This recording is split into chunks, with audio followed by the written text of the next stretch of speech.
कक्षा 6 के मेरे प्यारे बच्चों, आपकी पुस्तक गणित की जो नवीनतम पुस्तक है 2025-26 शत की गणित प्रकाश, उसकी पृष्ठ संख्या 110 पर अध्याय 5।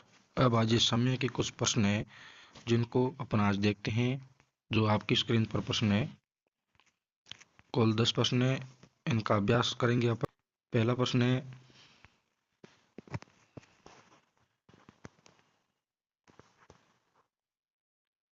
पहला प्रश्न है 310 और 410 के बीच आने वाले 40 के सभी गुणज ज्ञात कीजिए। तो ये आपके सामने है 280, 320, 360, 400 और 440, ये 40 के गुणज है।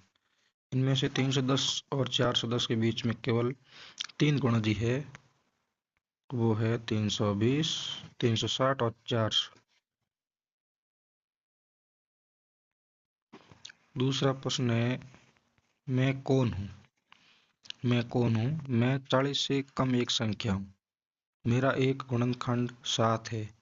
मेरे अंकों का योग 8 है। मतलब मैं 40 से कम कोई संख्या है, वो 40 से कम है, उसका एक गुणनखंड है, वो 7 होना चाहिए, मतलब वो 7 के पहाड़े में आनी चाहिए, और अंकों को जोड़ने पर 8 आना चाहिए। 7 के सभी गुणज निकाल लेते हैं 40 से कम। 7, 14, 21, 28, 35।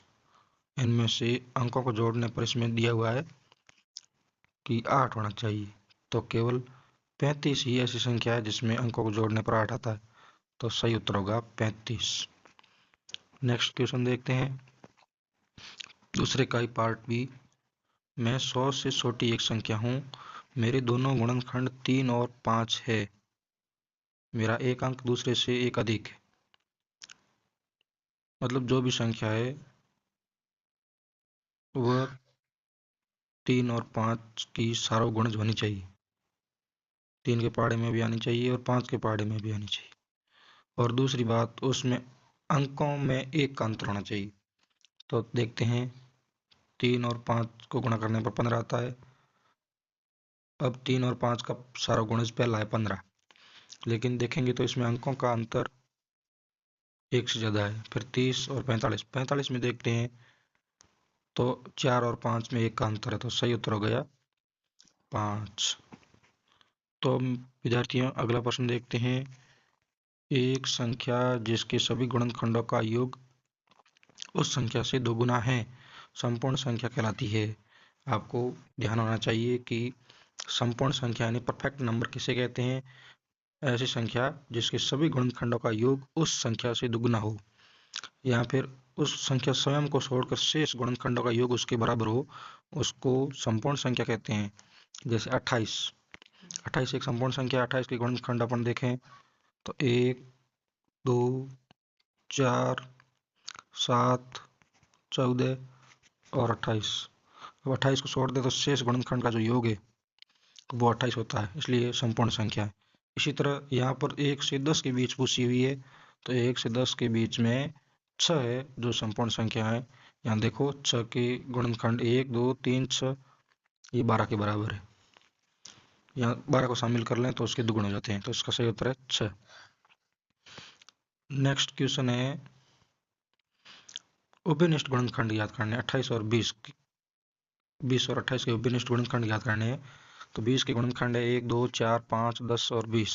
28 के गुणनखंड 1, 2, 4, 7, 14, 28। दोनों में उभयनिष्ठ गुणनखंड कौन से हैं?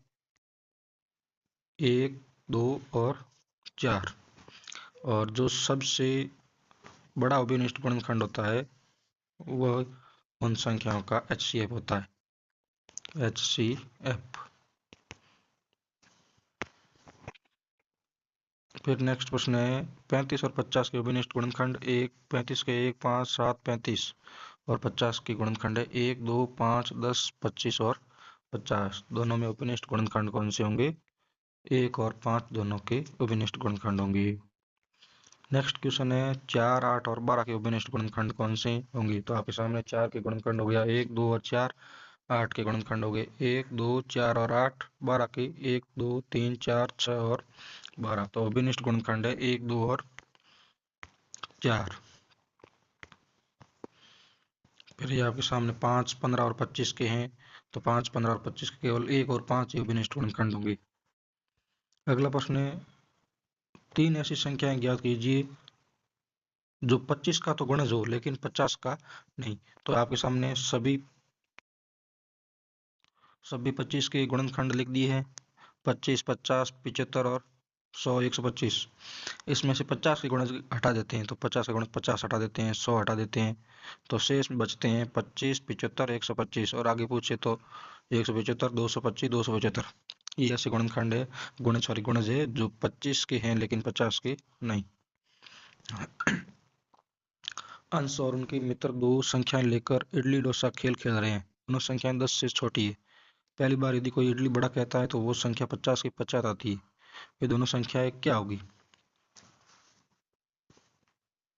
मतलब दो संख्या बतानी है जो 10 से छोटी होनी चाहिए, दो संख्याएं जो 10 से तो होनी चाहिए छोटी,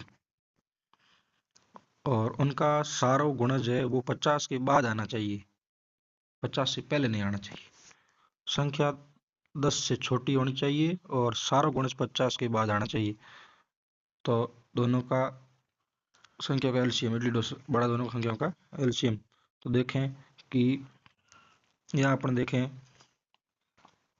6 और 8 का 24 है एलसीएम, 7 और 8 का 56 है, तो ये 50 के बाद है, तो सही उत्तर होगा 56।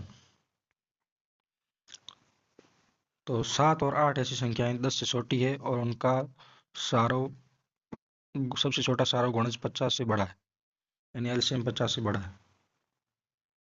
खजाने की खोज खेल में मम्मी ने खजाने को 28 और 70 पर रखा। दोनों संख्याओं पर पहुंचने के लिए छलांग का आकार क्या होना चाहिए? तो छलांग का आकार 28 और 70 के एचसीएफ के बराबर होगा, यानी 14 होना चाहिए। नेक्स्ट क्वेश्चन, एक चित्र दिख रहा है, इसमें 24, 48, 72 ये दो ऐसी संख्या है, एक लाल घेरे में है और एक हरे घेरे में। दोनों की सारो गुणज है 24, 48 और 72। तो ऐसी कौन सी संख्या है? तो ऐसी संख्या होगी एक 8 और एक 12। अगला प्रश्न है, एक सबसे छोटी संख्या ज्ञात कीजिए जो 7 को छोड़कर 1 से 10 तक की सभी संख्याओं का गुणज हो।